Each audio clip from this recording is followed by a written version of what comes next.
Hey everyone, welcome back. I hope you're enjoying your week and that you are as excited as I am to do the science fun experiment. Today we're going to do a DIY lava lamp. They are super cool and I'm so excited that you're able to take part in this experiment with me.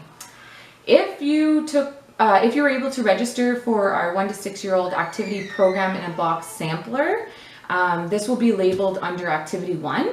And if you're wondering what I'm referring to when I mention the program in a box, we're now offering a program that provides families with all of the supplies that are included in our 1 to 6 year old activities videos.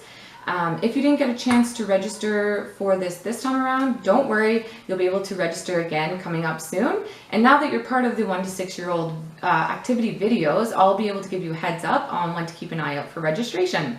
So let's get started. So you're only going to need a few supplies to complete this experiment. So if you weren't registered for the program in a box, don't worry, these supplies you can find simply at home.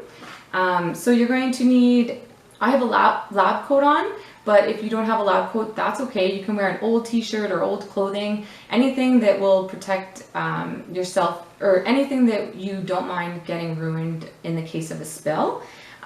Safety glasses. I have a plastic bottle. If you don't have one like this, no worries. You can use a mason jar or you can use a plastic water bottle. Whatever you have on hand will work. Alka-seltzers. You can find these at Walmart or any drugstore. This is a larger pack. You can also buy the smaller packs. Food coloring. I'm using canola oil. You can also use baby oil if you don't have oil on hand.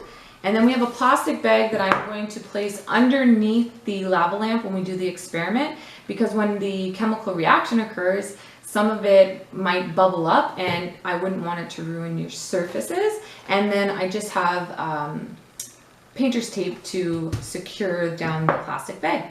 So with that, let's get started.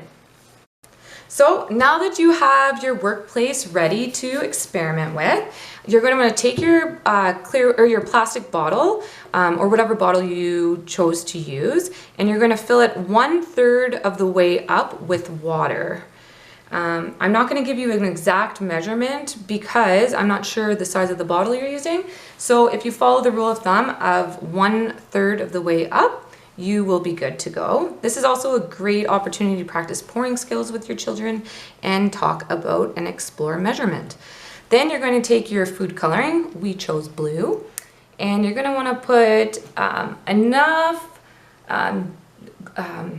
food coloring into your water that your water becomes quite dark. I find the darker the better. There, you can give it a little swirl if you chose to. And then you're going to pour in your oil. So when you're pouring in your oil, you're going to want to fill your bottle almost all the way to the top, leaving a space at the top so that whenever the chemical reaction occurs, it doesn't overflow. But if it does, at least you are protecting your surface.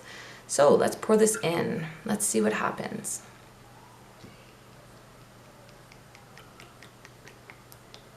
Pour, pour, pour, pour, pour.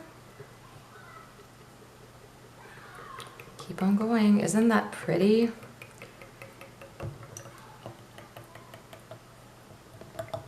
Hey, we're almost there. Like so.